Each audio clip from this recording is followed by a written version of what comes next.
ikut pada acara kegiatan literasi keuangan Yogyakarta dengan tema memperkuat ketahanan finansial melalui peningkatan literasi keuangan yang inklusif. Untuk selanjutnya, acara pertama kita mulai dengan kata sambutan oleh Komite Ketua Umum API kepada Ibu Theodora Manik. Kami persilakan, Ibu. Terima kasih Mas Rio. Assalamualaikum warahmatullahi wabarakatuh. Selamat pagi, salam sejahtera bagi kita semua. Om Swastiastu, Namo Buddhaya, salam kebajikan.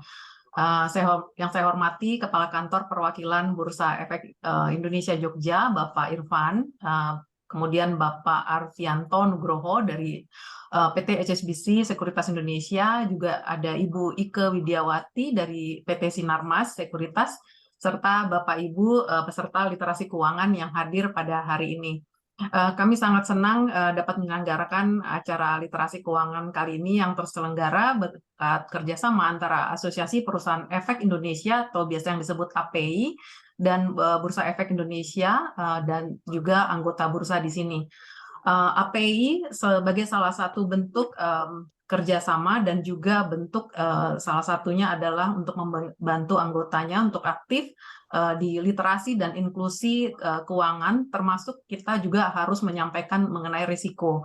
Jadi ini merupakan salah satu tujuan terbentuknya API, di mana kita akan mencoba untuk memberikan literasi dan supaya juga anggotanya termasuk nasabah itu tidak tertipu ya dengan produk-produk investasi yang menjanjikan tetapi hal tersebut sebenarnya tidak sesuai dengan yang disampaikan.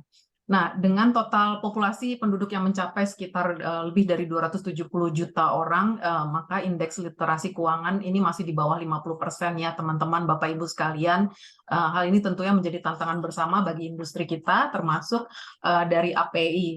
Nah, dari hasil dari survei nasional literasi dan inklusi keuangan tahun 2022 juga menunjukkan sebenarnya perkembangan yang positif, dengan indeks literasi keuangan Indonesia mencapai sekitar 49%, meningkat signifikan dari angka sebelumnya di tahun 2019. Jadi literasi di industri pasar modal ini sebenarnya juga masih di level yang harus lebih ditingkatkan. Sementara untuk jumlah investor di pasar modal per Agustus tahun 2023 ini sudah mencapai hasil yang menggembirakan, mencapai 11,5 juta investor atau naik 21% dibanding periode yang sama di tahun 2022. Nah, jumlah yang tersebut ini signifikan, memang kita harapkan terus berkembang, terus naik, dan tidak anomali seperti pada saat tahun 2020-2021 pada saat kita mengalami pandemi. Meskipun terdapat peningkatan, masih ada sebagian masyarakat Indonesia yang belum memiliki pemahaman secara baik dan termasuk risikonya untuk karakteristik dan peraturan produk-produk serta jasa keuangan di pasar modal. Saat ini juga masih banyak pengguna produk dan jasa keuangan yang sebenarnya tidak terlalu paham dengan apa yang mereka beli, termasuk mengenali dirinya sendiri. Oleh sebab itu, API hadir di sini kerjasama dengan bursa dan juga teman-teman dari perusahaan efek melalui acara literasi ini agar dapat memberikan ya manfaat bagi kita semua, para investor, calon-calon investor juga di industri pasar modal. Nah, ini sebagai penutup, saya nggak lama-lama ya dengan terlaksananya acara ini. Semoga peserta mendapatkan informasi lengkap dan ini juga akan menjadi reguler ya untuk kondisi keuangan saat ini, juga mendapatkan informasi berinvestasi yang cerdas demi kebebasan finansial serta terwujudnya masyarakat Indonesia yang lebih sejahtera. Nah, sebagai penutup nih, ini kan sekarang lebih viral ya kalau kita ada wacana untuk menutup dengan pantun.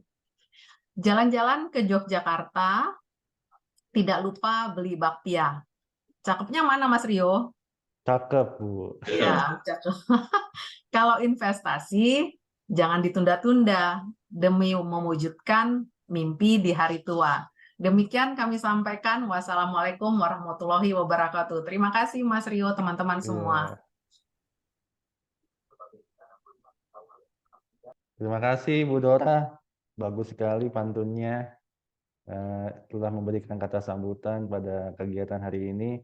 Berikutnya kita berikan untuk moderator kami, Bapak Irfan Nuriza selaku Kepala Kantor BI Yogyakarta. Kami persilakan Bapak, silakan. Baik, terima kasih Pak Rio. Suara saya terdengar ya Pak ya? Jelas Pak. Ya, Bismillahirrahmanirrahim. Assalamualaikum warahmatullahi wabarakatuh. Selamat pagi, salam sejahtera untuk kita semua yang sama-sama kita hormati dan banggakan. Ibu Dora, Ibu Theodora Vincana Tarimanik, Komite Ketua Umum APEI, bersama Ibu Lili Wijaya ya Ketua APEI dan Pak Rio dari APEI. Kemudian yang kami hormati dan banggakan para pemateri, ada Ibu Ike Widiawati, Head of Retail Research, PT Sinarmas Sekuritas. Yang kedua, Bapak Arfianto Nugroho Pujadi, Vice President Equity Trader PT HSBC Sekuritas Indonesia. Yang kami hormati Bapak Ibu pimpinan dan anggota API serta Bapak Ibu peserta Zoom webinar Literasi Keuangan Yogyakarta yang kami muliakan, bersama yang kami cintai tentunya teman-teman mahasiswa. Ada beberapa rekan kami mahasiswa di KSPM dari Galeri Investasi Bursa Efek Indonesia, dan ada beberapa Bapak Ibu dari pimpinan Galeri Investasi Bursa Efek di DIY. Pertama-tama marilah kita panjatkan puji syukur kehadirat Tuhan Yang Maha Esa, karena tentunya berkat ridhonya kita masih dalam keadaan sehat, dilindungi olehnya, sehingga kita dapat berkumpul di sini, bertatap maya, berjumpa dan saling sapa dalam acara Zoom webinar Literasi Keuangan Yogyakarta yang kali ini mengambil tema luar biasa, memperkuat ketahanan finansial melalui peningkatan literasi keuangan yang inklusif. Dan Bapak Ibu yang kami hormati, bicara pasar modal di daerah, khususnya di DIY, Daerah Istimewa Yogyakarta, ada dua hal yang dapat kami sampaikan, yaitu yang pertama tentunya pertumbuhan pasar modal Indonesia, khususnya di daerah istimewa Yogyakarta ini. Kemudian yang kedua tentunya sesuai dengan tema literasi pasar modal Indonesia. Tadi sudah disampaikan oleh Ibu Dora betapa luar biasa pertumbuhannya, hanya literasinya agak sedikit tidak sedahsyat inklusinya, mungkin barangkali seperti itu. Pertumbuhan pasar modal Indonesia khususnya di daerah, lebih khusus lagi di daerah istimewa Yogyakarta, kami bisa sampaikan ada beberapa hal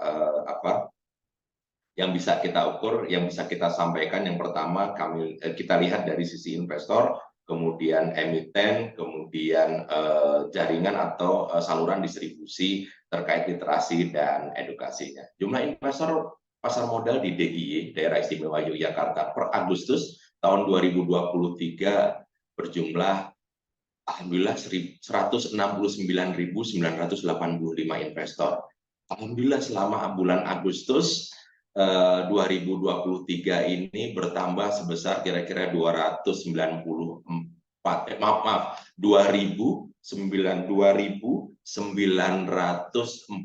investor, bertambah kira-kira 1,76%. Jika dibandingkan dengan posisi bulan Agustus tahun 2022, satu tahun yang lalu, pada saat itu saya ingat sekali jumlah investor di DIY walaupun sudah mengalami pertumbuhan sebesar 24,40%, di mana jumlah investor pada saat itu setahun yang lalu angkanya masih di angka 136.573 investor. Jumlah emiten juga bertambah satu emiten di tahun 2023, sehingga total ada 7 emiten yang terlahir dari daerah istimewa Yogyakarta ini sampai hari ini. Pertanyaan muncul, di saat pertumbuhan investor atau inklusi ini, apakah selalu diikuti dengan pertumbuhan literasi? Ternyata pertumbuhan inklusi belum maksimal diikuti dengan pertumbuhan literasinya. Literasi ini masih menjadi PR, masih menjadi target pencapaian kita bersama di Indonesia ini. Literasi masih sangat terbatas, khususnya literasi di industri keuangan, lebih khusus lagi di pasar modal. Data survei nasional, literasi adalah di angka 4,11% tahun 2022, artinya dari 100 orang hanya sekitar 4 orang saja yang paham, yang mengerti terkait pasar modal. Kemudian inklusinya terjadi justru lonjakan yang luar biasa. pasca pandemi. Terjadi lonjakan inklusi yang sangat luar biasa di pasar modal ini. Sebelum pandemi inklusinya 1,55% angka nasional, artinya dari 100 orang hanya kurang lebih 2 orang yang sudah menjadi investor atau pengguna, menjadi investor pasar modal. Setelah pandemi justru meningkat naik, inklusi naik menjadi 5,19%. Kira-kira artinya dari 100 orang kurang lebih 6 orang sudah menjadi investor. Pasca pandemi ini sangat luar biasa. Pandemi memang membuat shock, kaget masyarakat Indonesia ini karena selama ini ternyata nggak menyiapkan dana darurat apalagi investasi. Tapi di satu sisi pandemi membuat masyarakat akhirnya belajar tentang arti pentingnya penyiapan dana darurat apalagi investasi, sehingga Indonesia terjadi lonjakan investasi yang luar biasa dahsyat. Semua orang Indonesia, semua masyarakat terkesan berbondong-bondong mencari wahana investasi. Yang beruntung dia akan mendapatkan wahana investasi yang bagus, sehingga berujung sejahtera, salah satunya di pasar modal. Harapan kami, yang tidak beruntung mereka terjebak ke investasi bodong dan menjadi korbannya. Nah, ada PR yang harus kita selesaikan, ada target pencapaian yang harus kita selesaikan bersama, yaitu angka literasi ternyata lebih kecil dari angka inklusinya. Literasi lebih kecil, angka inklusinya lebih tinggi. Jadi ada banyak orang yang telah berinvestasi tapi tidak terliterasi dengan baik. Dari angka ini dibandingkan dengan total literasi di Indonesia yang tadi saya sebutkan saat ini mencapai 49%, ini sangat jauh. Berarti ada selisih sekitar 61% dibandingkan dengan total literasi nasional. Ini menjadi PR, ini menjadi target pencapaian kita bersama untuk melakukan literasi terutama di daerah-daerah. Bapak dan Ibu yang kami hormati, rekan-rekan semua yang kami cintai, seperti biasa, jika ada lampu janganlah cari lilin, jika ada aku janganlah cari yang lain. Kami Bursa Efek Indonesia, Kantor Perwakilan Yogyakarta, tentunya sangat menyambut baik sinergi, kolaborasi, menyelenggarakan acara ini bersama API, Asosiasi Perusahaan Efek Indonesia, dalam rangka melakukan sosialisasi literasi untuk pasar modal di daerah, khususnya di daerah istimewa Yogyakarta. Bapak Ibu yang kami hormati, bersama rekan-rekan semua, marilah kita sambut dan dengarkan dengan seksama sharing yang akan disampaikan oleh pembicara-pembicara yang sangat luar biasa. Mari kita ikuti sharingnya. Yang pertama adalah sharing yang akan disampaikan oleh Ibu Ike Widiawati. Beliau Head of Retail Research PT Sinarmas Sekuritas. Selamat pagi Ibu, apa kabar Bu? Semoga sehat senantiasa. Baik Ibu, sudah siap Bu? Sudah siap Pak, malah saya kayaknya excited banget nih Pak. Lihat kayaknya teman-teman juga udah mulai ada nih yang ngetik di obrolan. Nanti jangan lupa ya share materi, artinya kayaknya mereka udah benar-benar nggak sabar gitu Pak. Mudah-mudahan nggak sabar untuk menjadi investor pasar modal nantinya Ibu ya. Ya Bapak. Baik Ibu Ike, waktu 30 menit untuk Ibu, dipersilahkan. Oke, makasih Pak Irfan. Halo, selamat pagi teman-teman semuanya. Selamat pagi. Selamat pagi. Saya izin untuk share screen ya. Sebenarnya saya lebih suka tuh ngobrol-ngobrol gitu. Apalagi di sini saya lihat kayaknya partisipannya kayaknya masih muda-muda. 20-30-an kayaknya ya. Ini masih banyak yang Gen Z sama milenial kayaknya. Nah, ini saya share screen sedikit. Jadi saya perkenalan dulu. Walaupun tadi sebenarnya udah sedikit sih dikasih kisi-kisi sama Pak Irfan ya terkait dengan profil saya. Jadi saya Ike, teman-teman boleh panggil Kak Ike aja. Kayaknya kalau Ibu atau Mbak kayaknya terlalu ini. Kita kan kayaknya umurnya nggak terlalu beda jauh ya. Jadi boleh nanti kita interaksi aja. Kalau misalnya mau tanya, mau jawab atau apa, tinggal ketik aja atau open mic juga nggak apa-apa. Boleh panggil Kak Ike ya. Paling saya perkenalan sedikit, ini terkait Sinarmas. Saya berasal dari perusahaan Sinarmas Sekuritas, ini ya. Kita itu top 8 besar di Indonesia. Jadi kalau misalnya teman-teman, kenapa saya bilang di Sinarmas, ya mungkin teman-teman di sini ada yang belum memulai untuk investasi, Kadang kan kalau mau mulai investasi itu bingung, kira-kira mau pakai platform apa. Terus sekarang itu kan literasi keuangan kayak yang tadi Mas Irfan udah bilang, kemudian Bu Dora juga udah bilang bahwa memang kayaknya belum nyampe setengahnya ya, belum sampai 50%, hampir dikit lagi 49% lah literasi keuangan di masyarakat. Jadi sebenarnya mereka sedikit-sedikit itu sudah mulai tahu lah cara mengelola keuangan. Cuman eksekusi langkah pertamanya itu yang kadang bingung ya. Oke. Nah ini mungkin sedikit. Kenapa ya kita kok harus paham banget atur keuangan? Kenapa gitu? Padahal namanya hidup kayaknya fokus ke kebahagiaan aja kayaknya itu udah cukup gitu ya. Kenapa kok harus paham terkait keuangan gitu? Karena ternyata ya teman-teman, kesalahan dalam mengatur keuangan ini bisa menyebabkan hal-hal yang sangat-sangat fatal di hidup kita. Salah atur keuangan, ujung-ujungnya bisa menyebabkan hutang malah menumpuk, akhirnya stres, depresi. Misal dapat harta warisan nih dari orang tua sekian miliar, nggak bisa ngelola, tiba-tiba dalam waktu 1-2 tahun atau 3 tahun, misal hasil warisan tadi untuk buka usaha, usahanya gagal, akhirnya depresi gitu. Salah atur keuangan di dalam rumah tangga bisa menyebabkan kekerasan, akhirnya perceraian. Bahkan salah atur keuangan, hutang menumpuk gitu ya, nggak bisa atur, ujung-ujungnya juga ada hal yang fatal, bahkan bunuh diri.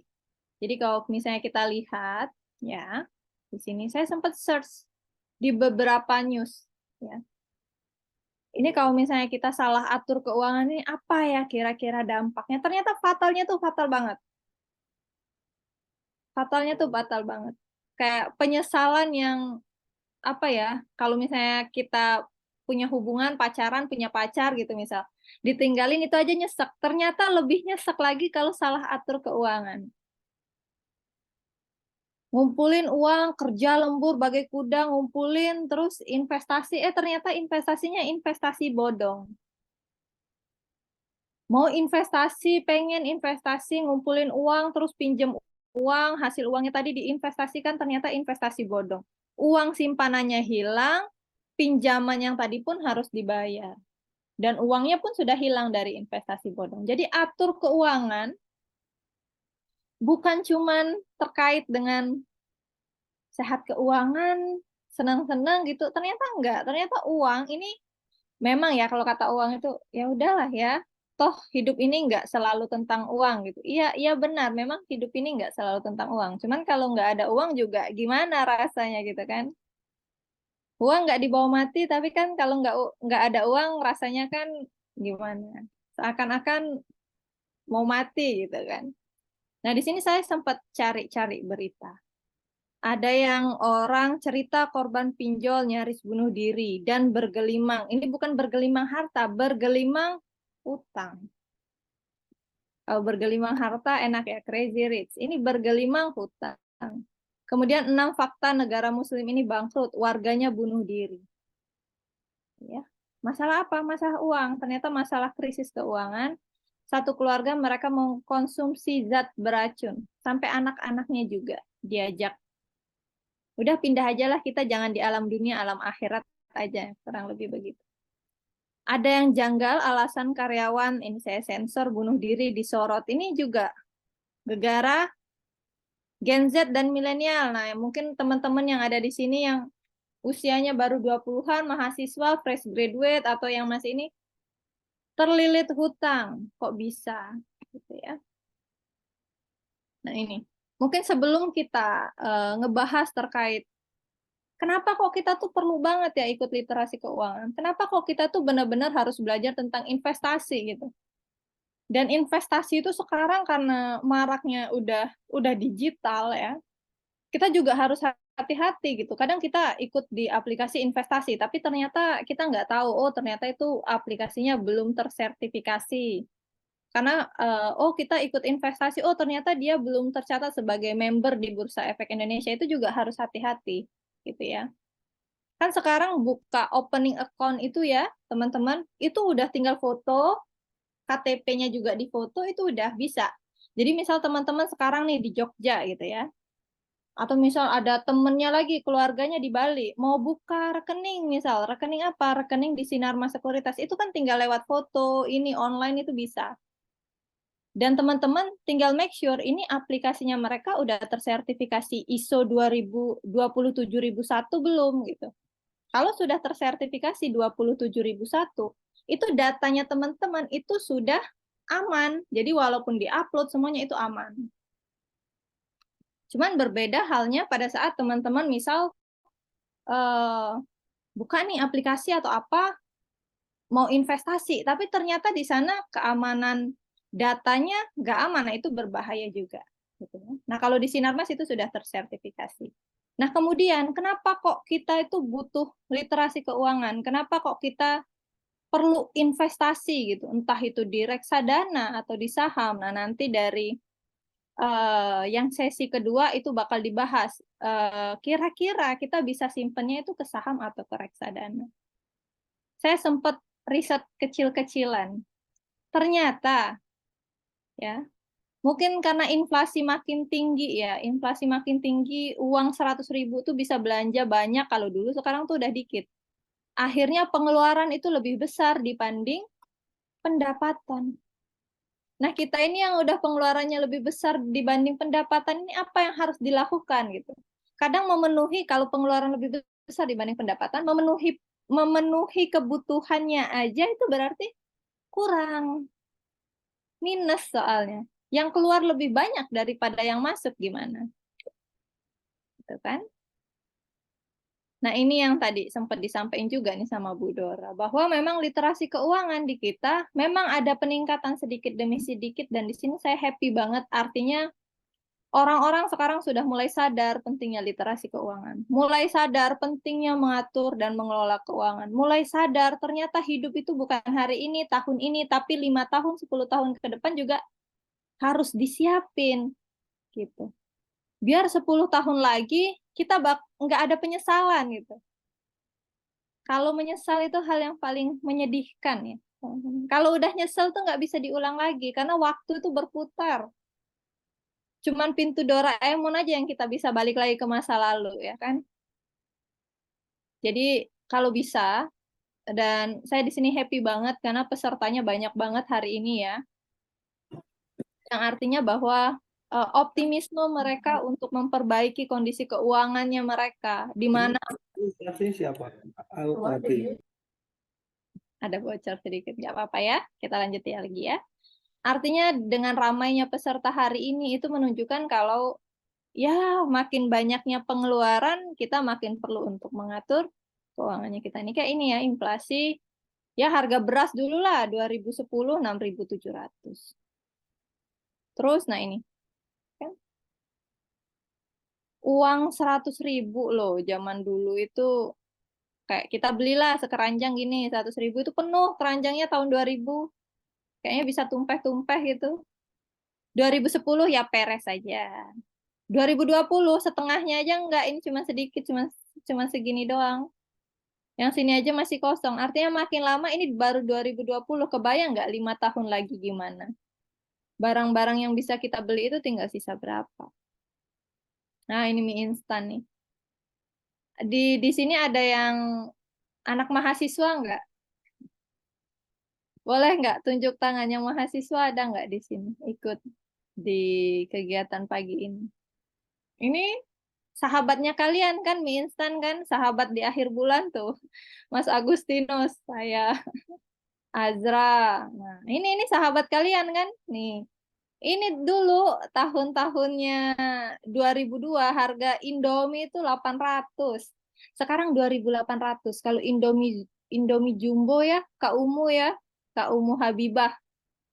Sekarang 2.800, yang Jumbo 3.000 kan ya.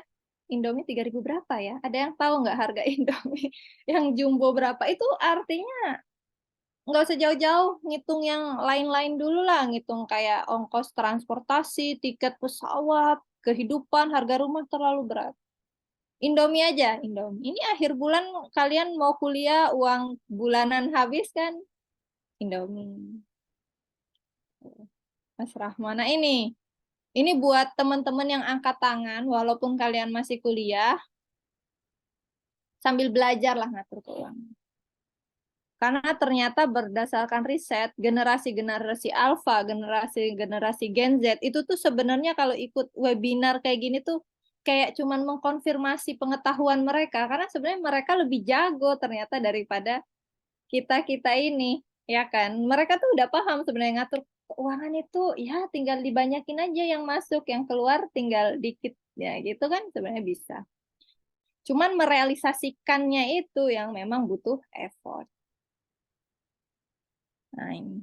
Ya, tidak usah terlalu inilah ya, kita terlalu jauh. Saya rasa teman-teman di sini sudah sangat hafal lah. Gimana caranya mengatur keuangan biar jadi kaya raya? Enggak kayak yang news tadi, bergelimang hutang tapi bergelimang harta.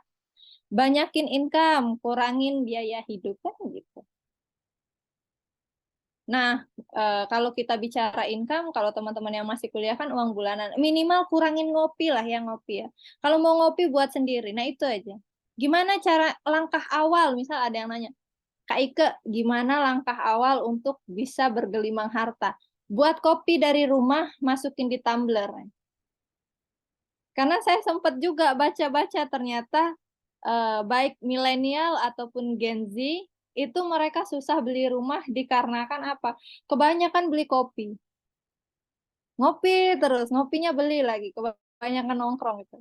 Nah, jadi langkah awal gimana caranya meng-create habit kebiasaan agar literasi keuangannya kita ini yang selalu teman-teman ikuti ini tidak sia-sia, karena mau literasi keuangan cuman yang kalau nggak ada uangnya untuk diinvestasikan juga sia-sia. Jadi perbaikin cash flow, perbaikin dompetnya dulu. Kalau dompetnya ada surplus gitu, ada sisa nih uang bulanan kan baru bisa diinvestasiin kan. Gitu. Nah, mau investasi kemana? Boleh ke tabungan, tapi kecil. Ini ada persentasenya nih. Deposito boleh, saham boleh, obligasi boleh. Wah, ini saham gede ya, returnnya 15,44%. Iya, gede. Cuman high risk, high return. Maka bagaimana kita untuk meminimalisir resiko di saham? Belajar. Ya, kenalin. Karena saham itu bukan tebak-tebakan.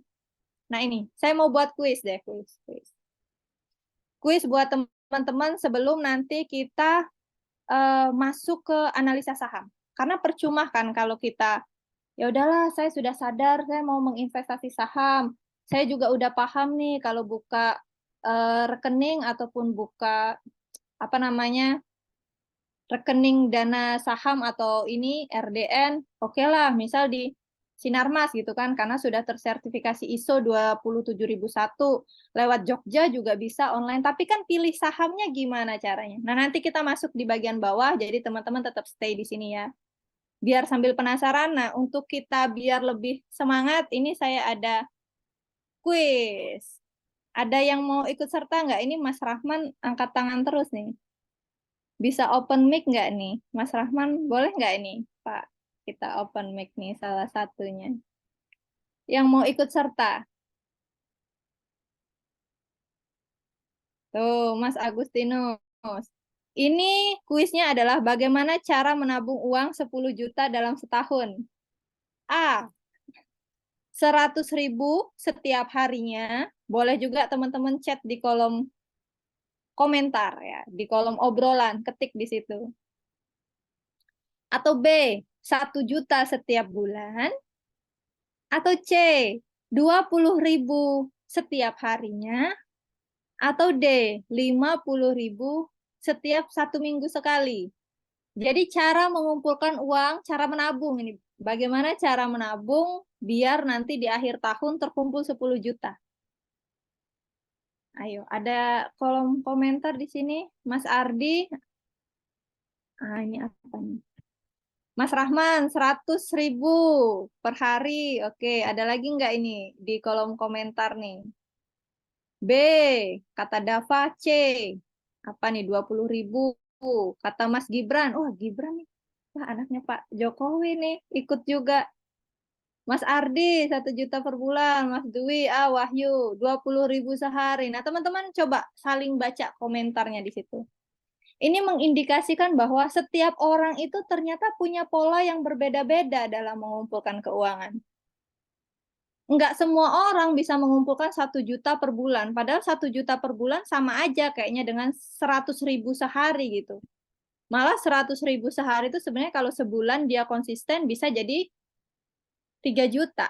Atau yang 20.000 sehari, bisa aja dia pas akhir tahun ternyata bisa kurang, bisa lebih gitu kan. Nah, ini. Oke. Artinya bahwa style orang tuh masing-masing. Nah ini ya, kalau misalnya 1 juta per bulan, anggapan berarti dia adalah tipe orang yang ya udah deh, aku ngumpulin dulu sama beberapa hari, akhirnya nanti di saving kira-kira 1 tahun dapat nih 10 juta. Nah ini sekarang teman-temannya, coba jawab secara jujur. Kalian itu misal ya anggapan ya, misal kalian udah punya uang atau yang sudah pernah trading ya sebagai trader. Kalian itu tipe investor yang seperti apa? Ini harap diingat ya, nanti kita buktiin di bawah. Ada Bu Merla 1 juta per bulan karena gajiannya per bulan. Nah iya, berarti ini adalah tipe yang lebih rasional gitu ya. Jadi begitu gajian langsung disisihkan gitu ya. Oke, ada juga orang yang disisakan, belanja dulu baru nanti sisanya untuk ini, untuk disimpan gitu ya. Nah ini, teman-teman sekarang kita berpindah, kira-kira ini disimpan sampai akhir ya, sampai nanti pertengahan slide ya. Inilah yang bakal nge-guidance teman-teman untuk membuktikan, jadi teman-teman itu investornya tipe apa. Yang A tipenya agresif, yang B tipenya konservatif, yang C tipenya moderat. Ya. Boleh ketik aja di kolom komentar atau teman-teman simpan sendiri di dalam hati. Nanti kita akan buktikan di bagian bawah. Apakah memang yang teman-teman pilih itu sudah sesuai dengan profil resikonya masing-masing. Ya. Ini ya, kamu tipe investor yang seperti apa? Boleh disimpan aja di dalam hati. Saya udah kayak ini ya. Udah kayak pesulap, simpan di dalam hati dan pikiran masing-masing, tapi harus jujur ya. Kalian itu kalau misalnya investasi tipe yang agresif, konservatif, atau moderat. Agresif ini yang pengen untungnya gede. Konservatif ini kayak yang lebih, ini saya investasi, tapi yang konsisten naik gitu. Kalau yang moderat ini kayak saya mau investasi tapi karena nggak ada waktu ya udah deh saya pilih saham yang benar-benar aman aja. Naik sedikit nggak apa-apa, yang penting nggak loss. Nah itu adalah tipe moderat.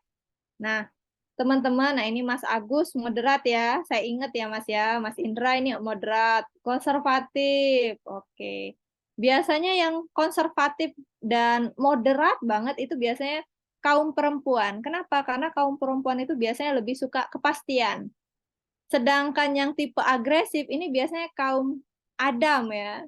Jadi kalau misalnya mau investasi saham tuh, Mas Cahyo agresif, Mas Rahman agresif. Jadi confirm ya bahwa memang cowok tuh biasanya lebih, wah ini ada kayak adrenalin kalau misalnya dia beli saham yang naiknya langsung kenceng itu mereka lebih suka gitu ya. Dikasih saham rekomendasi BBRI itu nggak mempan kalau ke Mas Cahyo ya. Karena kayaknya naiknya dikit. Cuman kalau dikasih rekomendasi saham BRPT, TPIA yang naiknya kenceng banget, itu kayaknya lebih bisa diterima. Jadi sebenarnya semua saham itu bagus, cuman memang sesuai profil resiko masing-masing. Nah sekarang kita buktiin ya. Mas Cahyo, Mas Rahman, Mas Indra, Bu Merla, oke, konservatif kalau udah ada keuntungan pindah ke agresif. Nah ini, jadi memang perempuan itu terbuktikan dari jawaban Kak Merla, kenapa Menteri Keuangan kita perempuan. Karena strateginya itu matang, konservatif dulu, nanti begitu ada cuan nih yang profitnya tadi, baru dipindahin ke agresif, sedangkan induknya tetap main di konservatif, nah yang cuannya ini tadi dimainin di agresif. Jadi kalaupun di agresif loss, modalnya masih tetap aman. Memang luar biasa Bu Merline ya, applause loh. Keren banget. Itulah terbukti ya teman-teman kenapa Menteri Keuangan kita perempuan. Karena perempuan itu secara strategi, itu mereka bagus banget. Nah ini saya ada lagi untuk membuktikan bahwa teman-teman itu bisa agresif atau enggak. Ada orang yang suka agresif ya, kayak siapa tadi? Mas Cahyo, tuh tadi. Mas Rahmat, agresif nggak Mas itu tadi ya? Kita buktiin, bisa nggak kira-kira ini ya? Ini teman-teman lihat, misalkan ini indeks dari turun, dia udah naiknya kenceng. Terus begitu naik kenceng, dianya turun. Apa yang bakal kalian lakuin? Karena di sini udah naik nih. Udah untung, terus dia turun di sini. Nah, ini kalian jual atau kalian average down, beli lagi.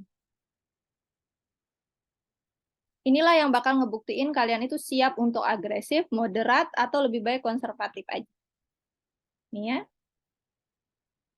Jual atau beli lagi? Mas Agus, beli lagi. Mas Ardi, beli lagi. Ini Mas Agus ini apa ya dia tadi ya? Kita buktikan, kita ambil satu contoh aja. Mas Agus moderat ya. Kita buktikan, bakal beli lagi.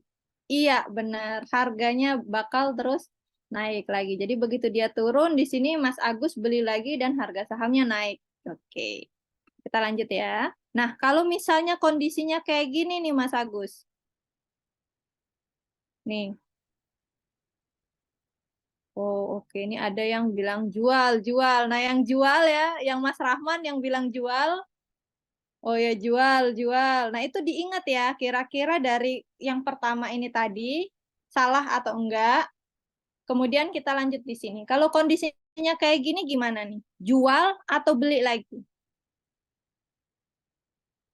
Delisting kayaknya, Mas Benny. Beli pagi, beli lagi, kata Mas Ardi, beli lagi. Oke, kita buktiin ya, beli lagi, kata Mas Agustinus. Ada lagi enggak nih? Beli lagi, kata Mas. Diingat ya jawabannya. Yang awal tadi salah satu misalnya. Nah, ini kita jawaban yang kedua ya. Naik ternyata. Ini ya, dia turun di sini. Terus ternyata kalian jual, harga sahamnya naik. Nah, inilah yang sering terjadi ya. Begitu jual, sahamnya naik. Terus, nah ini. Teman-teman, coba koreksi. Ada yang jawabannya semuanya benar, atau cuma satu jawaban yang benar, atau semua jawabannya salah. Itu tadi ada 2 soal. Kalau semua jawabannya benar, maka ini. Ya. Benar semua, kata Mas Ardi. Kalau semuanya benar, berarti teman-teman itu sebenarnya secara psikologi sudah siap untuk menganalisis saham. Tinggal mendalami aja gitu ya. Tinggal belajar, tambahin dikit-dikit, oh kenalin perusahaan. Oh ini perusahaannya geraknya di bidang apa gitu misal. Oh tapi kan industrinya masih nggak bagus. Oh udah deh pindah ke ini aja. Karena kayaknya pemerintah sekarang lagi fokus ke masalah ESG nih, karbon. Jadi mungkin saham-saham yang dapat diuntungkan misal PGO gitu kan, atau BRPT, atau BREN nih yang baru mau IPO, itu kan mereka fokus ke renewable energy gitu. Jadi sebenarnya teman-teman yang menjawab semua benar, itu ada kesempatan untuk menjadi crazy rich gitu kan. Tinggal didalami aja. Karena Pak Lo Keng Hong aja pas awal kan dianya bukan siapa-siapa gitu kan, tapi dia mulai belajar fokus. Mau coba tapi masih ragu-ragu untuk investasi. Nah itu ragu-ragunya itu. Kalau memang masih ragu-ragu coba pakai versi beta. Jadi uangnya virtual gitu, tapi real beli. Jadi uangnya kita nggak habis, modalnya kita nggak habis, tapi minimal kita udah ada experience, pengalaman untuk oh gini ya caranya beli saham, oh gitu. Ya. Kemudian kalau misalnya jawabannya cuma satu yang benar ya masih adalah kesempatannya, kita kasih kesempatan bahwa setiap orang itu punya kesempatan ya. Oke, kita lanjut lagi. Wah, ini saya udah di timekeeper nih. Jadi waktunya sudah mulai habis. Kita langsung aja lah ya, pilih sahamnya. Ini lewatin aja. Jadi profil resiko itu sebenarnya menentukan.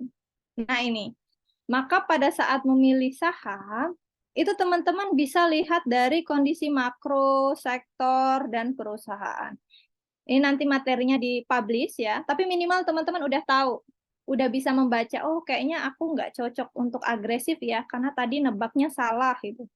Oh kayaknya aku cocoknya konservatif. Nah pada saat pilih saham, di sini pastikan bahwa secara sektoralnya bagus ya, tingkat kredit per industrinya bagus, ada relaksasi pajak atau enggak. Jadi kayak kita perlu juga ya baca news-news ya.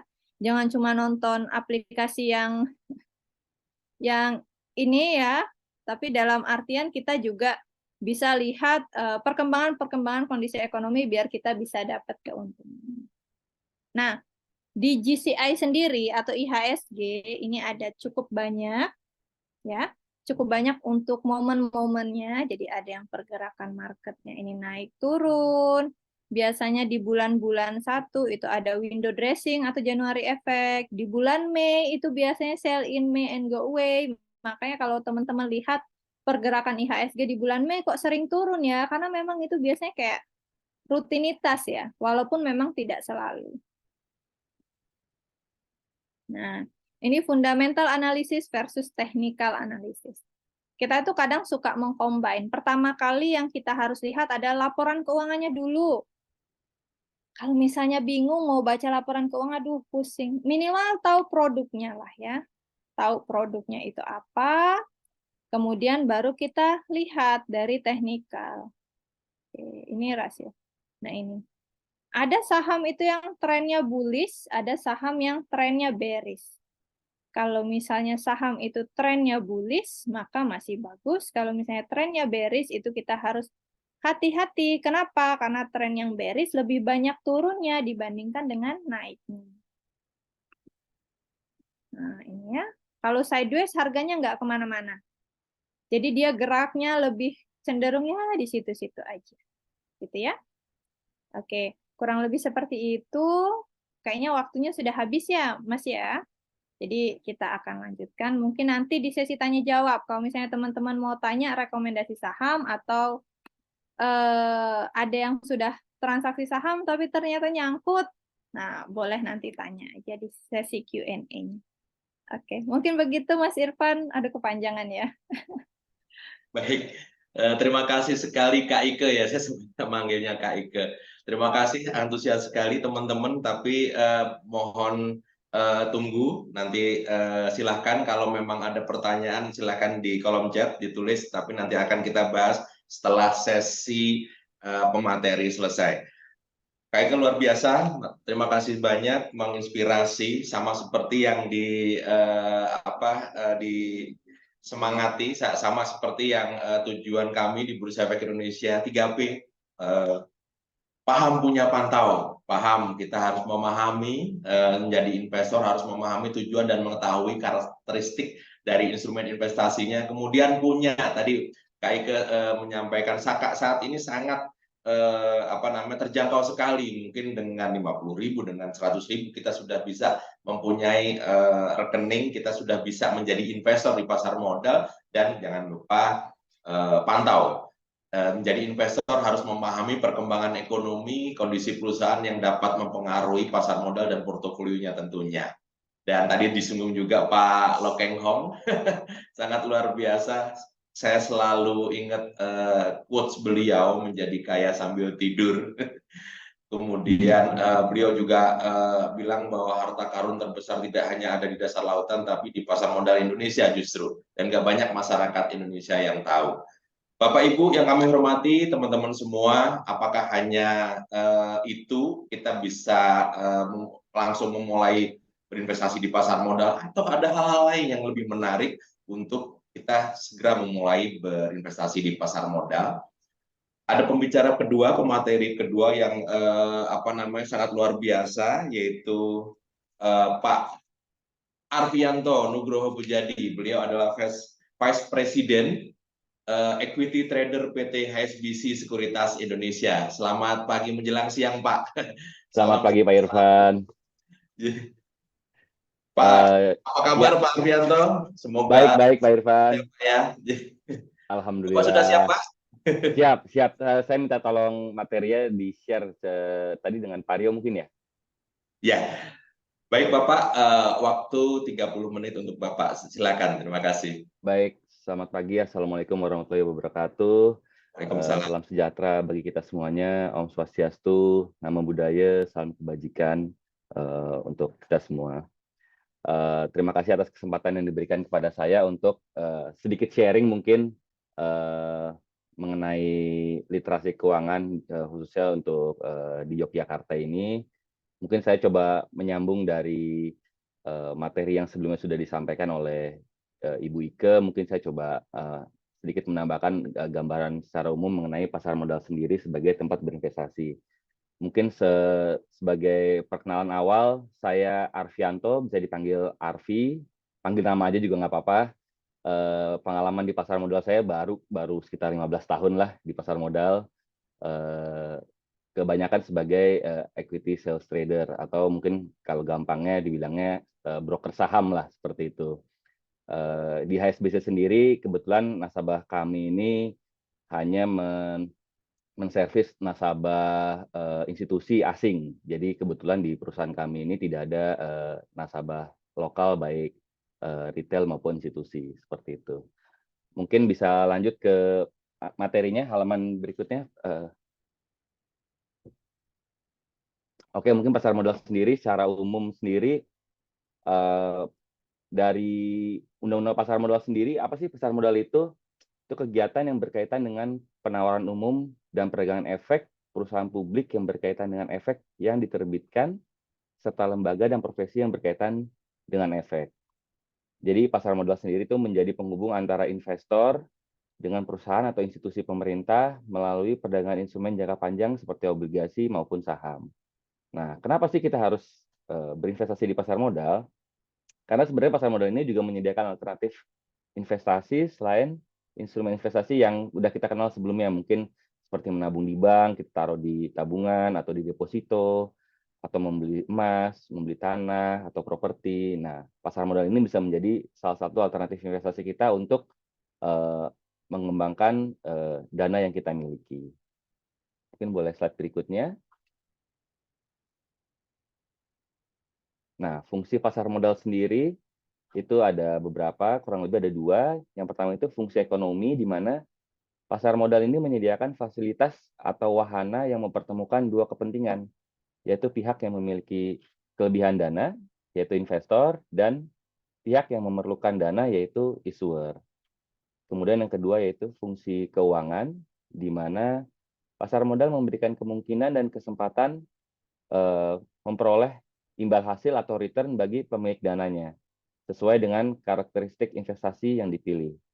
Seperti itu. Mungkin halaman berikutnya. Nah, kita masuk ke manfaat pasar modal sendiri. Jadi sebenarnya ada banyak, cuman saya coba share beberapa saja. Yang pertama yaitu sebagai sumber pembiayaan. Jadi dengan pasar modal, perusahaan itu bisa memperoleh dana untuk mengembangkan usahanya, seperti melalui IPO, atau misalkan menerbitkan obligasi. Jadi perusahaan-perusahaan itu bisa memperoleh dana segar untuk dia bisa mengembangkan usahanya lebih besar lagi, seperti itu.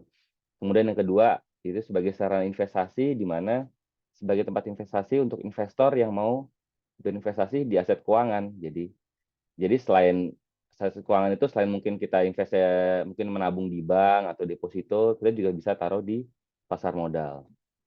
Kemudian yang ketiga yaitu penyebaran kepemilikan perusahaan, di mana di sini masyarakat bisa turut serta memiliki perusahaan yang misalkan yang sudah IPO, jadi bisa memiliki bagian dari perusahaan tersebut. Selanjutnya, keterbukaan informasi. Di sini maksudnya di pasar modal itu pengawasan keterbukaan informasinya itu dilakukan oleh berbagai pihak, yaitu regulator dan bursa sendiri. Jadi mendorong pengelolaan perusahaan yang lebih baik. Jadi sebenarnya kita nggak perlu takut juga kalau misalnya di pasar modal apakah ada yang ngawasin perusahaannya, apa namanya, kegiatan usahanya seperti apa. Nah, ini ada regulator dan bursa yang membantu memantau perusahaan-perusahaan tersebut. Kemudian juga dengan pasar modal ini bisa menjadi indikator perekonomian sebuah negara, khususnya Indonesia, di mana di sini aktivitas perdagangan di pasar modal bisa memberikan gambaran terhadap kegiatan usaha di Indonesia. Jadi kalau misalkan kita sering baca di media-media gitu, perekonomian sekarang katanya inflasi lagi tinggi, harga beras seperti apa, atau misalkan kegiatan-kegiatan ekonominya lainnya seperti apa. Nah, itu sebenarnya indikatornya bisa dilihat dari pasar modal, salah satu contohnya misalkan dari indeks saham harga saham gabungan atau JCI, di mana di situ bisa mencerminkan sebenarnya perekonomian kita sebenarnya seperti apa sih, seperti itu. Kemudian juga yang terakhir itu meningkatkan pendapatan pajak, di mana transaksi di pasar modal dikenakan pajak sebagai pendapatan negara. Jadi kita bisa dengan berinvestasi di pasar modal, kita turut serta untuk membangun perekonomian negara juga, seperti itu. Mungkin selanjutnya. Nah, jenis-jenis pasar modal sendiri, di sini ada 2, yaitu pasar perdana dan pasar sekunder.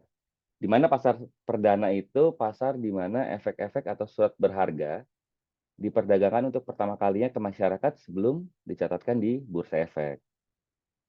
Saham atau efek lainnya ini pertama kali ditawarkan kepada investor oleh namanya penjamin emisi atau kita sebut underwriter, melalui perantara pedagang efek atau broker dealer yang bertindak sebagai agen penjual saham.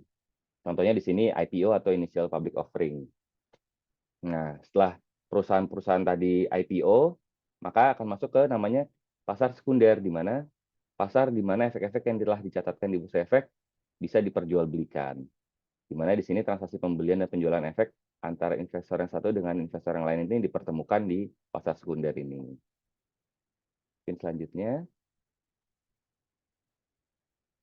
Nah, mungkin kita masuk ke instrumen pasar modal. Ini menyambung dengan materinya Ibu Ike sebelumnya. Nah, mungkin ini instrumen pasar modal tuh ada macam-macam ya, cuma saya coba sebutkan beberapa di sini. Yang pertama mungkin yang paling gampang dikenal oleh teman-teman semua, yaitu saham. Yaitu saham itu tanda penyertaan modal seseorang atau pihak badan usaha dalam suatu perusahaan atau perseroan terbatas. Jadi dengan menyertakan modal, maka pihak tersebut memiliki klaim atas pendapatan perusahaan, klaim atas aset perusahaan, dan berhak hadir dalam rapat umum pemegang saham. Yang kedua, instrumen pasar modalnya yaitu obligasi, yaitu merupakan surat perjanjian utang antara penerbit, di sini bisa perusahaan maupun pemerintah, dengan investor atau masyarakat. Jadi penerbit akan memberikan investor keuntungan berupa bunga ataupun kupon, di mana di sini kupon obligasi dapat dibayarkan setiap bulan atau dalam periode tertentu sampai dengan tenor pinjaman berakhir, tergantung perjanjian di awalnya. Jadi contohnya ada obligasi pemerintah, obligasi koperasi, obligasi retail, atau sekarang banyak itu ada SBR. Nah, ini termasuk obligasi. Nah, yang ketiga ada yang namanya reksadana, di mana reksadana ini wadah bersama bagi investor untuk berinvestasi pada produk investasi seperti deposito, surat berharga seperti obligasi, maupun saham. Jadi kumpulan dana dari masyarakat ini akan dialokasikan ke berbagai instrumen pasar modal oleh manajer investasi. Nah, manajer investasi ini pastinya orang-orang yang sudah kompeten dalam pengelolaan dana. Dan pastikan kalau misalkan reksadana ini, perusahaan manajer investasi ini sudah berizin dari Otoritas Jasa Keuangan. Nah, salah satu contoh reksadana itu ada beberapa produknya, yaitu yang pertama reksadana pasar uang, di mana ini investasinya akan ditempatkan ke dalam instrumen investasi pasar uang. Contohnya deposito maupun obligasi yang jatuh temponya di bawah 1 tahun. Kemudian yang kedua ada reksadana pendapatan tetap, di mana dana akan dialokasikan ke instrumen investasi obligasi, seperti itu. Kemudian yang ketiga itu reksadana saham, di mana dananya akan dialokasikan ke instrumen investasi saham.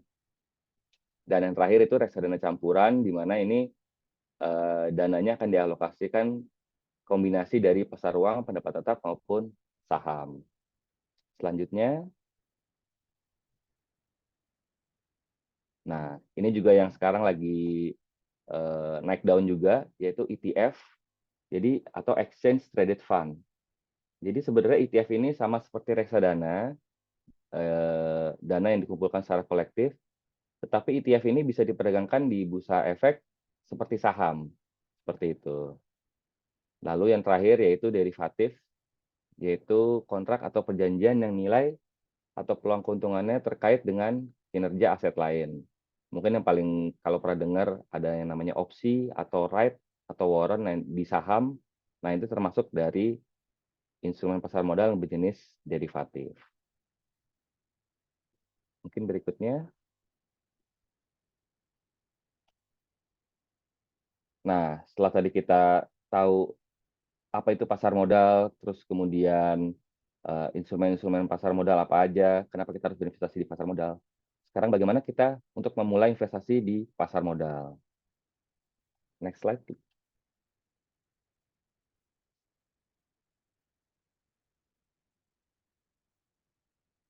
Nah, langkah pertama yang sangat penting yaitu kita harus menentukan tujuan investasi. Kenapa kita perlu menentukan tujuan investasi? Karena dengan tujuan investasi atau misalkan contohnya kita mau beli rumah atau mau beli mobil atau mau beli motor misalkan. Jadi kita sudah punya tujuannya misalkan wah saya harus ngumpulin mau beli rumah harganya misalkan 500 juta atau 1 miliar. Nah, dengan kita punya tujuan investasi, kita bisa menentukan langkah selanjutnya apa yang harus kita lakukan untuk mencapai tujuan atau impian investasi kita. Jadi seperti itu. Kalau kita nggak ada tujuannya, seperti kita berjalan naik mobil tapi nggak tahu mau tujuannya kemana, kan jadi nggak kemana-mana itu mobil jalannya. Seperti itu. Kemudian yang kedua, kenali profil resiko. Ini juga tadi sudah disinggung sangat baik oleh Ibu Ike sebelumnya. Kenali profil risiko. Tadi ada yang agresif, ada yang moderat, ada yang konservatif, seperti itu. Kita harus kenali profil risiko kita, supaya juga kita, jika terjadi suatu risiko, itu kita bisa menerimanya dan bisa melakukan atau memitigasi risiko tersebut dengan baik. Kemudian yang ketiga yaitu pelajari alternatif investasi. Nah, tadi kan ada beberapa jenis instrumen investasi seperti saham, obligasi, reksadana. Nah, sebisa mungkin meskipun belum terlalu dalam, kita bisa pelajari secara singkat dulu di permukaan dulu aja mungkin kalau untuk yang pemula ini resikonya apa, terus imbal hasilnya seperti apa. Karena kan setiap alternatif investasi itu punya profil investasi masing-masing. Selanjutnya, oke, di sini pahami tingkat risiko produk investasi. Nah, jadi kalau misalkan tadi kita udah tahu kita profil risikonya seperti apa, misalkan kita tipe orang yang agresif, maka dengan memahami tingkat risiko produk investasi, kita bisa mencocokkan nih, kita kalau misalkan kita orang yang agresif, cocoknya investasi di saham. Saham pun nanti kan bisa dibagi-bagi lagi, ada saham yang resikonya sangat tinggi, ada resikonya menengah, maupun resiko yang rendah. Nah, dengan kita memahami tingkat risiko produk investasi, kita bisa mencocokkan karakter investasi kita seperti apa dengan produk investasi yang harus kita tempatkan. Nah, untuk orang yang misalkan nggak terlalu suka risiko tinggi, yang tadi moderat atau misalkan konservatif, jadi misalkan daripada taruh di saham, mungkin bisa taruh di obligasi atau misalkan di reksadana pasar uang ataupun mungkin di produk-produk investasi yang memiliki tingkat risiko yang lebih rendah. Kemudian tentukan batas investasi. Maksudnya di sini apa tentukan batas investasi? Jadi kalau misalkan kita punya pendapatan, misalkan gaji atau misalkan kita punya penghasilan, ada baiknya kita tentukan berapa porsi yang ingin kita tempatkan untuk investasi, untuk mencapai tujuan investasi kita. Jadi misalkan tadi kita mau beli rumah misalkan dalam waktu 5 atau 10 tahun. Nah, dengan kita tentukan batas investasi, jadi misalkan saya harus sisihkan sebulan misalkan 10% atau 20% atau mungkin hanya 5%. Yang penting kita harus menentukan batasnya sendiri. Dengan kita menentukan batas sendiri, kita bisa atur berapa lama waktu yang dibutuhkan untuk mencapai tujuan investasi, terus juga dengan tingkat risiko yang kita bisa tolerir, seperti itu. Jadi ini sangat penting juga, langkah yang sangat penting untuk berinvestasi. Kemudian tentukan strategi investasi. Nah, tadi setelah kita mengetahui tujuan investasi, profil risiko, kemudian alternatif investasi. Nah, strategi investasi ini langkah-langkah yang harus diambil kita untuk mencapai tujuan investasi kita. Jadi misalkan tadi di sesi sebelumnya ada yang bilang misalkan tadi kita mulai dari investasinya yang konservatif dulu, nanti kalau udah untung baru masuk yang agresif. Nah, itu salah satu bentuk dari strategi investasi. Kemudian juga misalkan kita punya tujuan tertentu untuk berinvestasi. Nah, kita kalau dengan strategi-strategi tertentu, kita harus bisa menerapkan apa yang cocok dengan profil resiko kita. Mungkin berikutnya, manfaatkan jasa profesional. Nah, di sini mungkin bagi yang ingin berinvestasi, misalkan di saham, bisa menghubungi perusahaan-perusahaan sekuritas, menghubungi broker sahamnya, apalagi sekarang kan zaman-zamannya online trading, ataupun sekarang juga banyak penasihat investasi. Nah, itu bisa dimanfaatkan bagi kita yang belum terlalu paham mengenai produk investasi di pasar modal. Jadi, jangan pernah takut untuk belajar kepada para profesional yang memang sudah berpengalaman di bidangnya, khususnya di investasi. Kemudian yang terakhir mungkin pertahankan tujuan investasi. Nah, kalau kita sudah punya mimpi, sudah punya tujuan, ada baiknya kita pertahankan supaya apa yang sudah kita rencanakan ini bisa berjalan dengan baik. Seperti itu. Oke, mungkin berikutnya. Nah, ini ada prinsip dasar berinvestasi. Itu ada beberapa, mungkin tadi menyambung sebelumnya. Yang pertama, gunakan dana lebih atau excess fund. Jadi tadi saya bilang kan, kalau bisa di awal kita tentukan misalkan kita mau berinvestasi berapa persentase yang kita sisihkan dari penghasilan kita, misalkan 5% kah, 10% atau 20%, atau kalau misalnya memang nggak bisa seperti itu, kalau emang ada dana lebih baru disisihkan. Cuman memang kalau misalkan dengan dana lebih ini biasanya kadang-kadang tiap bulan, apalagi mahasiswa-mahasiswa nih, kadang tiap bulan kadang ada lebihnya, tapi seringan banyakan nggak ada lebihnya seperti itu. Jadi ada baiknya sih kalau kita mau berinvestasi, kita sisihkan di awal terlebih dahulu. Kecil nggak apa-apa, yang penting kita sudah mulai berani bertindak untuk berinvestasi. Kemudian yang kedua, cari informasi sebanyak mungkin mengenai produk knowledge investasi sendiri, dari mulai produk-produknya, kemudian tempat kita berinvestasi, misalkan untuk saham, misalkan broker saham yang mana yang harus kita pilih. Jadi misalkan kita harus pilih dengan perusahaan yang mungkin track record-nya atau rekam jejaknya sudah sangat baik. Kemudian mungkin juga dia punya modal kerja bersih yang cukup kuat. Nah, itu kita juga harus tahu sebanyak mungkin informasi-informasi tersebut untuk kita membantu memilih produk investasi. Kemudian tidak kalah pentingnya yaitu kita perlu diversifikasi investasi kita. Jadi jangan sampai kita punya dana yang kita sudah alokasikan untuk investasi, kita taruh 100% di satu produk investasi. Nah, sebenarnya ini ada baik dan jeleknya. Tapi biasanya ini kebanyakan jeleknya. Jadi kalau baiknya mungkin kalau misalkan tahu-tahu memang ini kita investasi di satu saham misalkan, terus sahamnya ternyata naiknya kencang banget gitu kan. Nah, mungkin ini kita jadi bisa untungnya sangat besar. Tapi sebaliknya juga kalau misalnya ini turun, sehingga dana yang sudah kita alokasikan bisa jadi berkurang banyak atau bahkan bisa hilang. Nah, inilah fungsi diversifikasi di sini pentingnya kita lakukan. Jadi kita jangan coba menaruh telur dalam satu keranjang. Jadi kalau misalkan satu investasi kita mungkin lagi return-nya tidak baik, masih ada investasi-investasi lain yang kita miliki yang masih bisa membantu kita menuju tujuan investasi kita tadi. Seperti itu. Kemudian berikutnya, nah penting juga ini namanya manajemen risiko. Manajemen risiko di sini, contohnya di sini mungkin kalau di saham itu take profit atau cut loss. Jadi sebelum kita masuk ke suatu produk investasi, kita tentukan dulu nih. Tadi kita punya tujuan investasi. Misalkan kita mau investasi saham. Nah, saham tertentu, misalkan kita mau saham Goto, Gojek Tokopedia misalkan. Saya mau masuk di saham ini, kita lihat nih sahamnya udah turun banyak. Nah, ini kayaknya masih bisa naik dan kita misalnya punya target misalkan 5-10%. Jadi kalau kita sudah tentukan, kalau misalkan target investasi kita sudah tercapai, misalkan 10% sudah tercapai, ada baiknya kita take profit, seperti itu.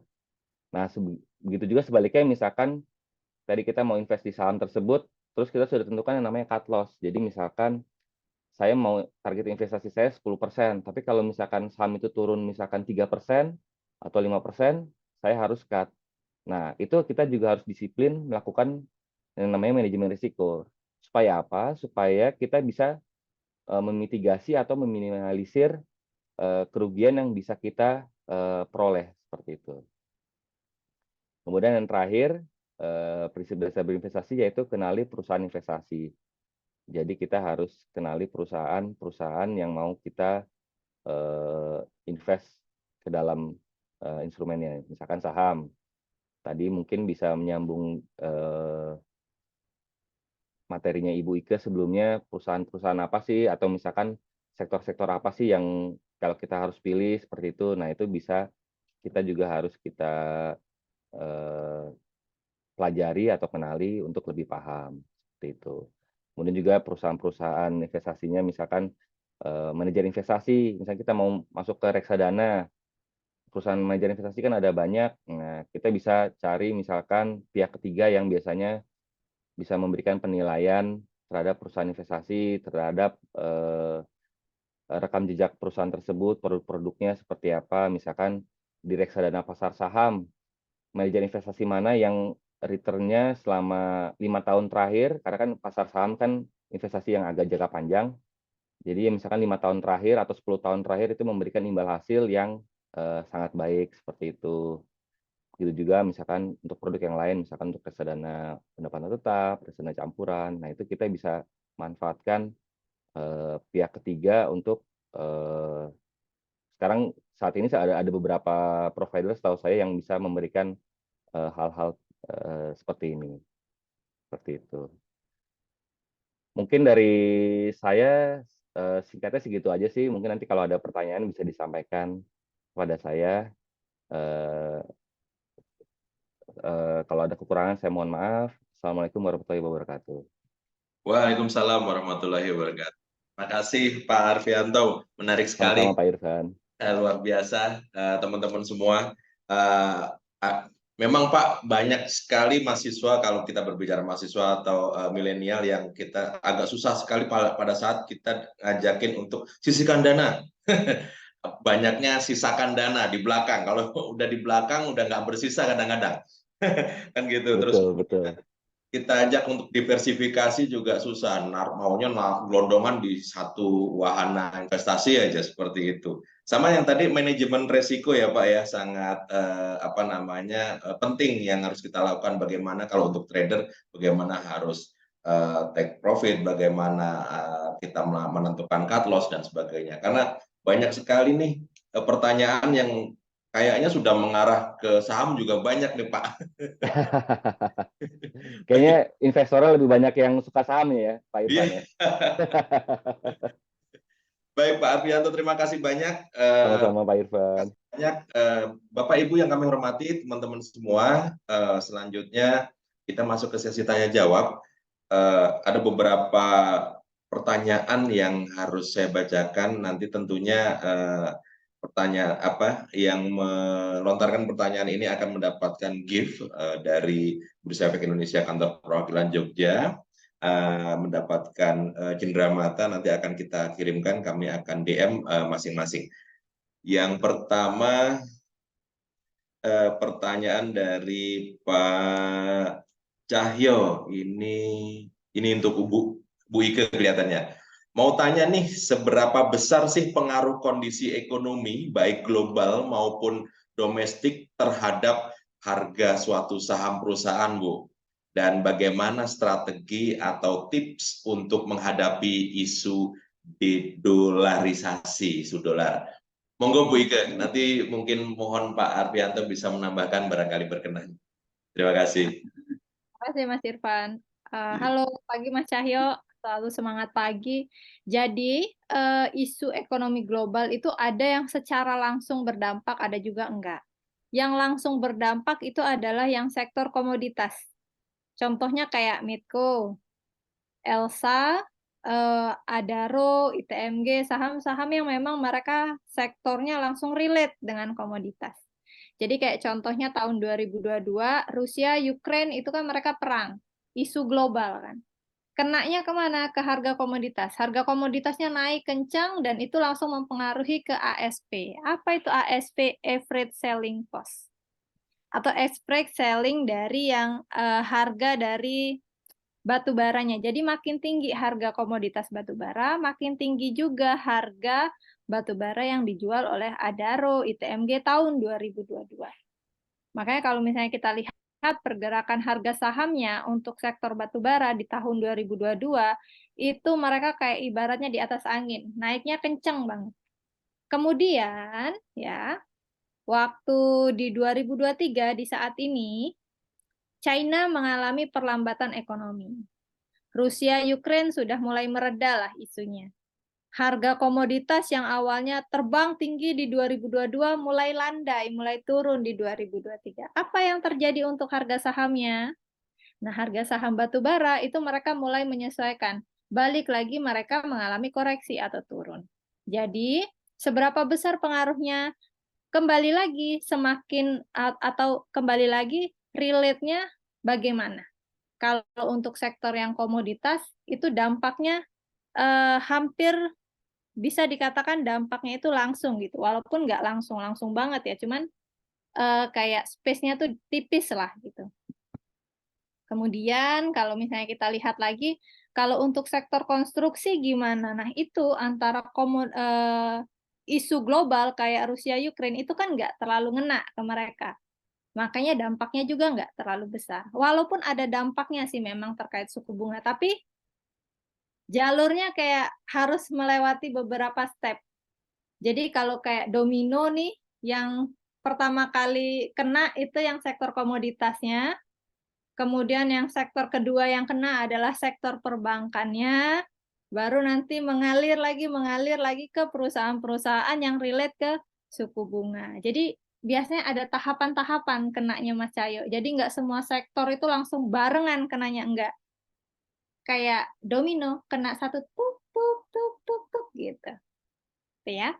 Kemudian untuk dedolarisasi, memang kalau misalnya kita lihat yang dolar makin mengalami penguatan, sedangkan beberapa mata uang Asia itu agak melemah gitu. Maka beberapa negara itu mereka memutuskan untuk dedolarisasi. Cuman saya rasa di sini pun belum terlalu signifikan, karena kita harus kembali lagi lihat bahwa dolar itu masih menjadi mata uang yang nomor satu.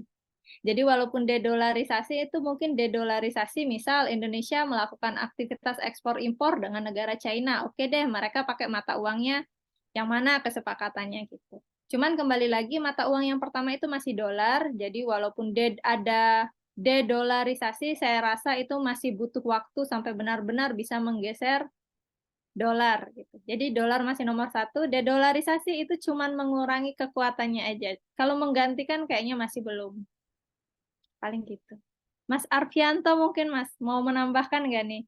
Boleh. Mungkin saya cuma nambahin soal kondisi ekonomi, efeknya ke pasar saham mungkin ya. Ini yang pengalaman saya mungkin sehari-hari, day to day.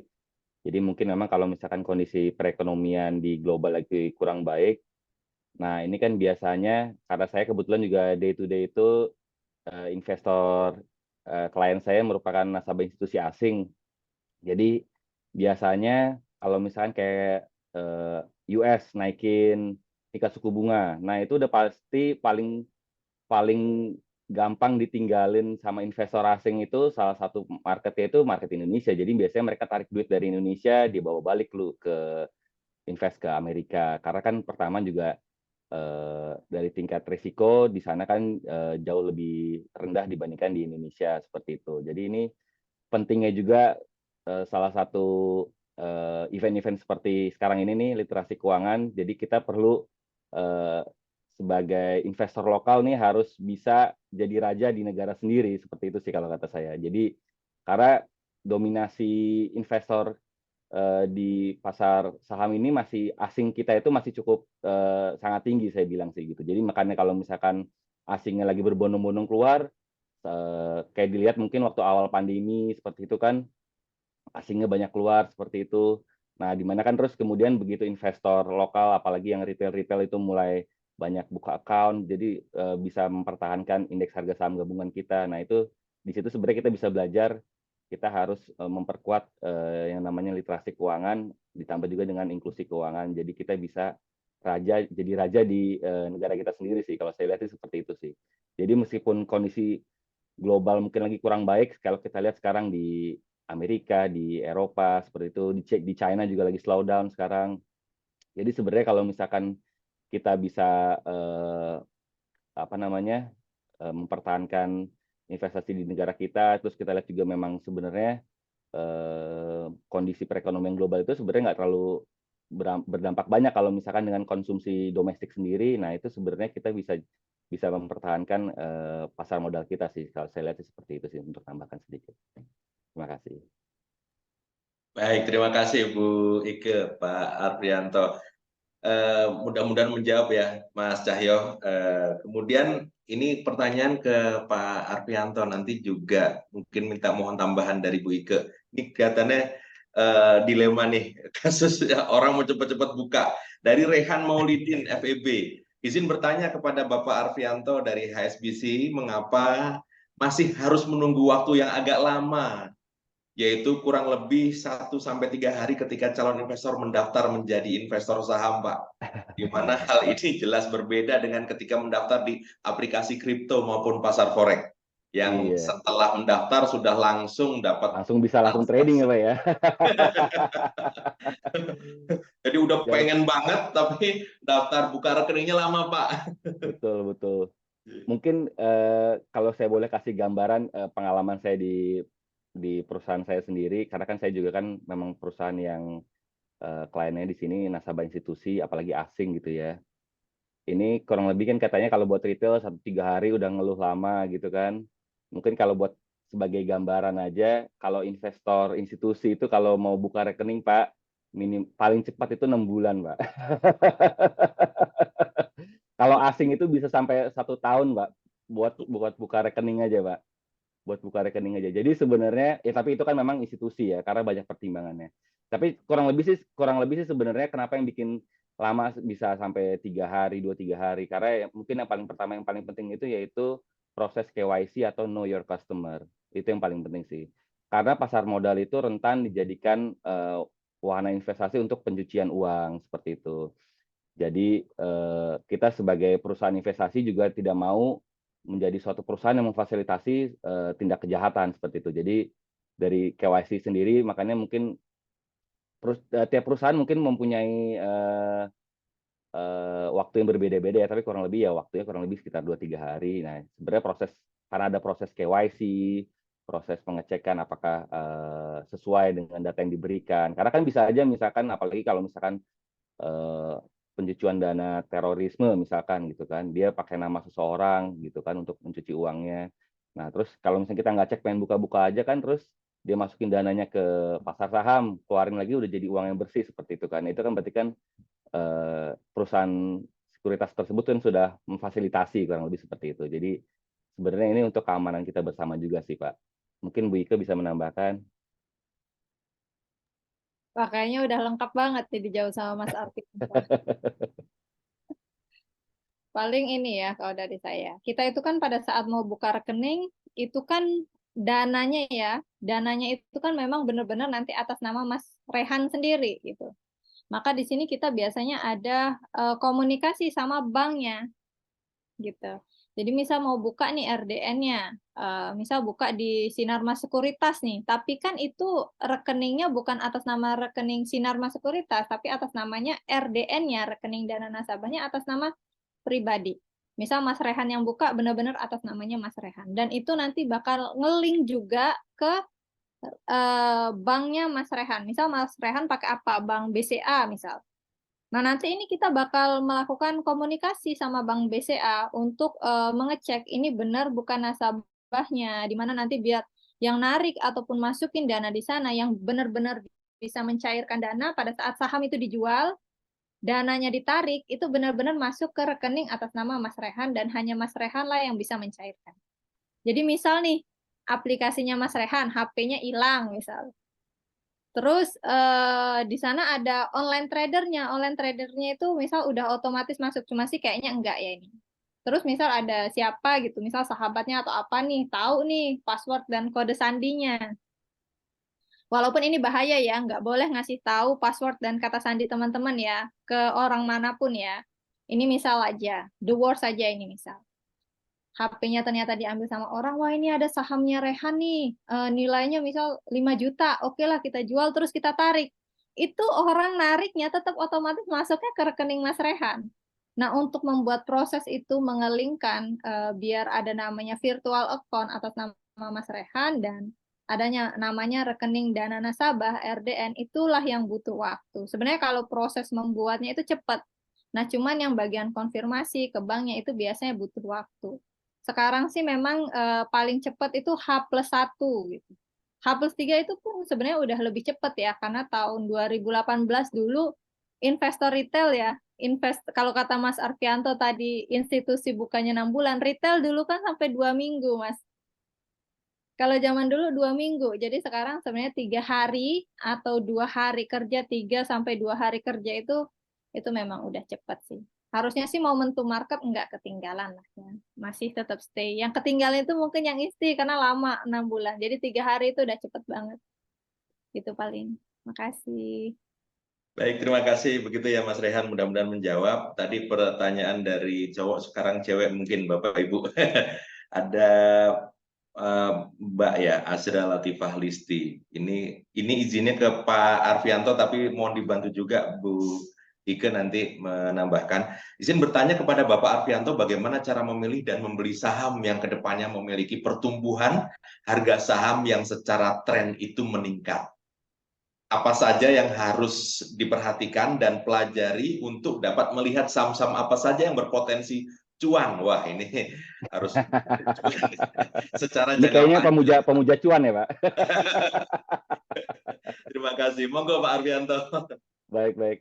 Mungkin kalau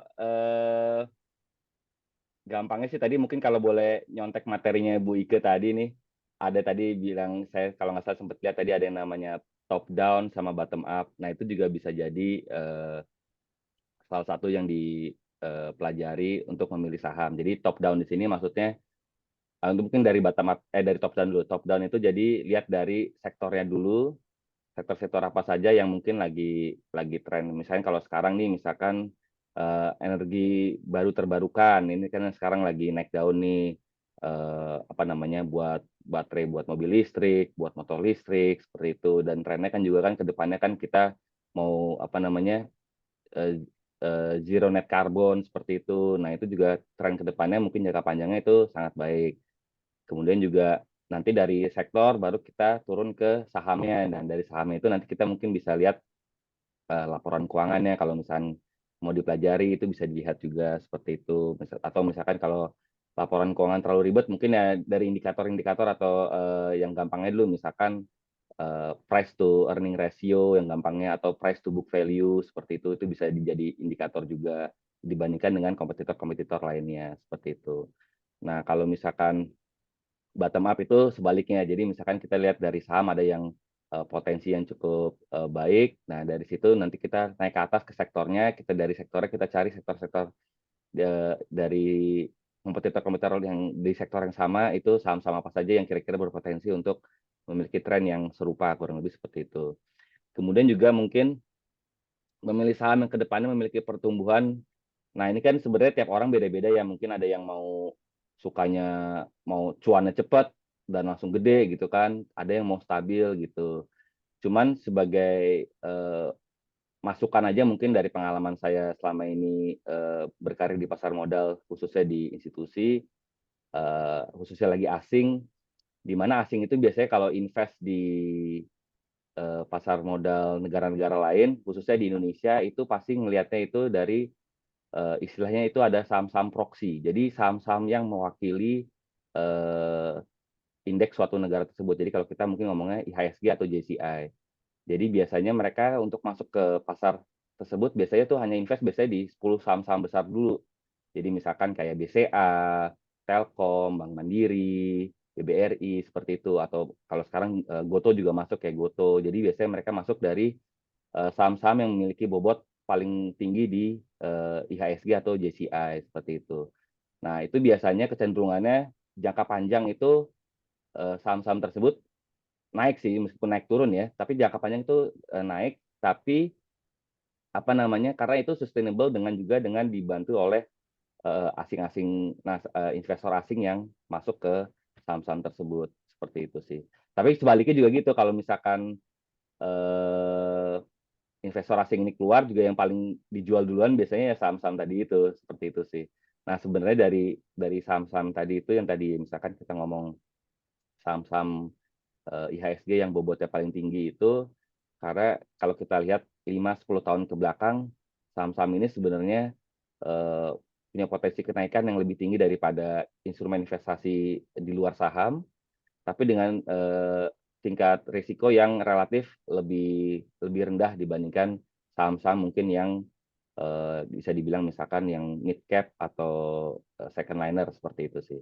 Mungkin Mbak Ike bisa tambahkan.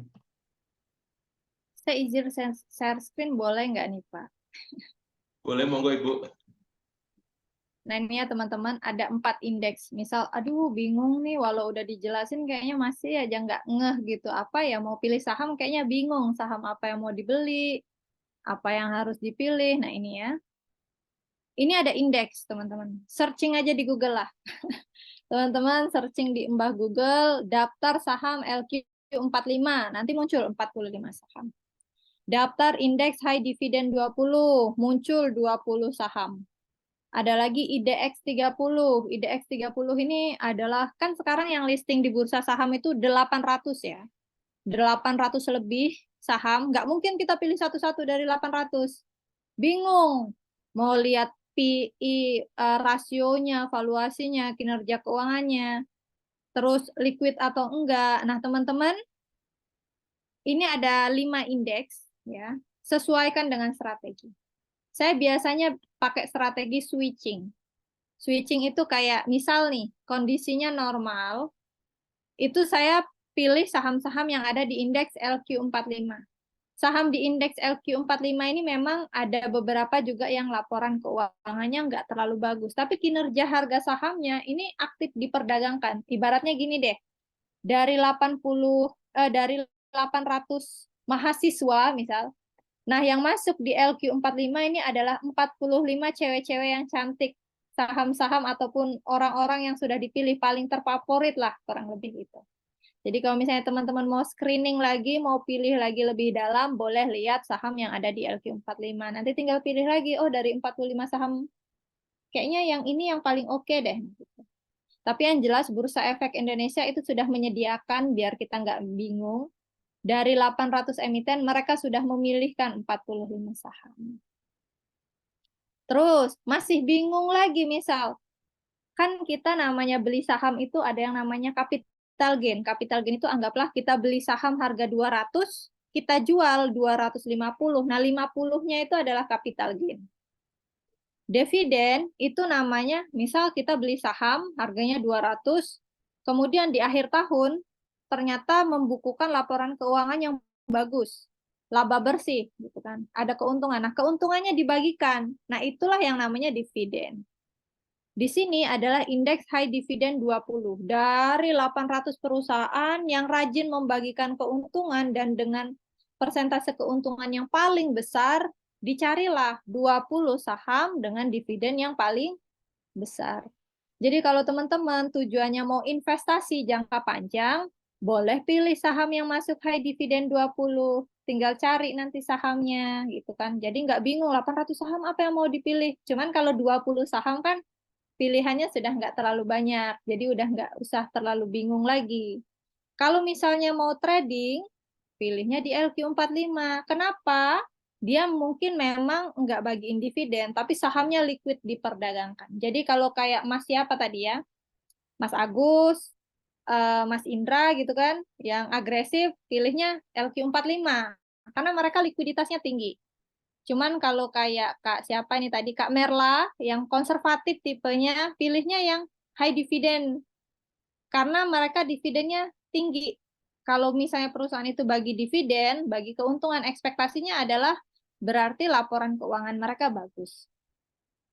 Cuman kalau misalnya ada orang yang mau pilih saham agresif ataupun semi-semi antara tengah-tengah, bisa juga di sini.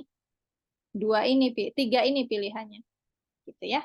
Kurang lebih begitu. Baik, terima kasih Bu Ike, Pak Arfianto. Oh, ini mungkin ada satu lagi boleh ya, Bapak Ibu ya. Ini terakhir karena waktu, biar imbang 2 cowok 2 cewek. Sekarang ada pertanyaan dari Bu Merla untuk Ibu Ike nih.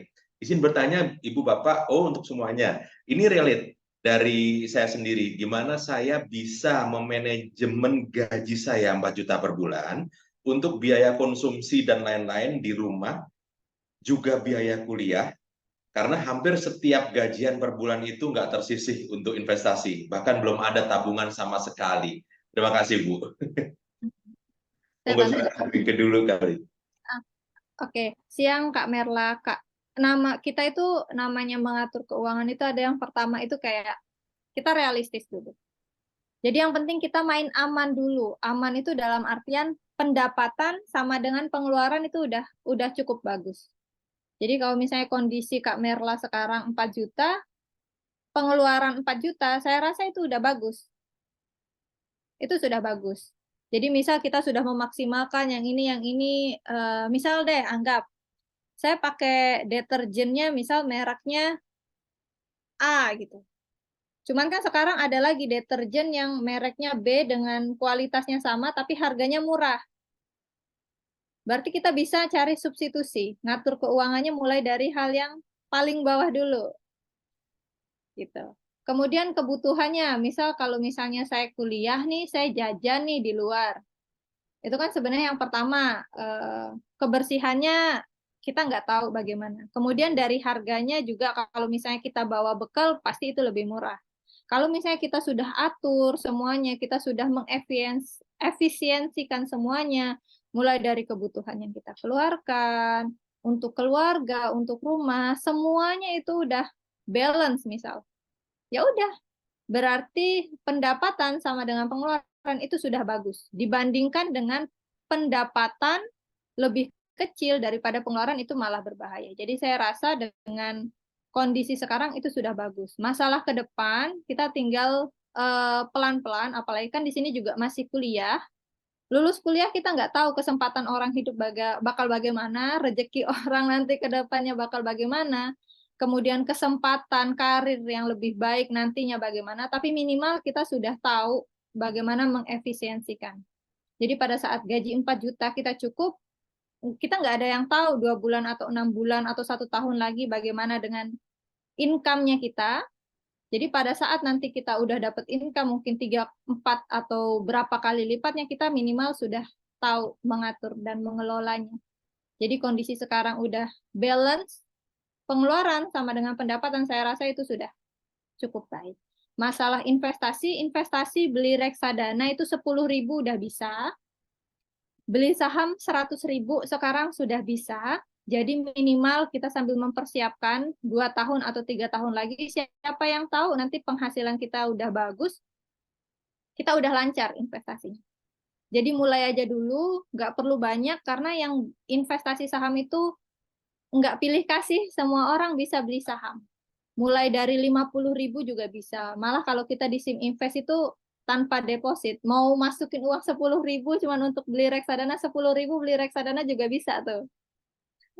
Mas Irfan, jadi 10.000 nih, misal daripada jajan deh, ini ada sisi 10.000, itu udah bisa beli reksadana.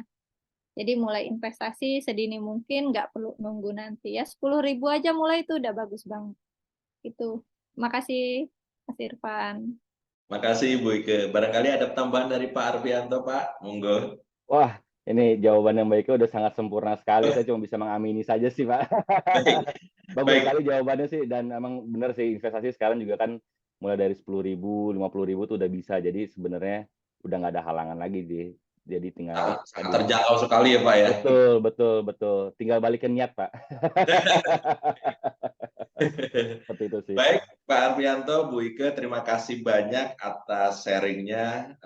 Terima kasih banyak. Kami sudah banyak sekali mendapatkan ilmu hari ini bersama teman-teman.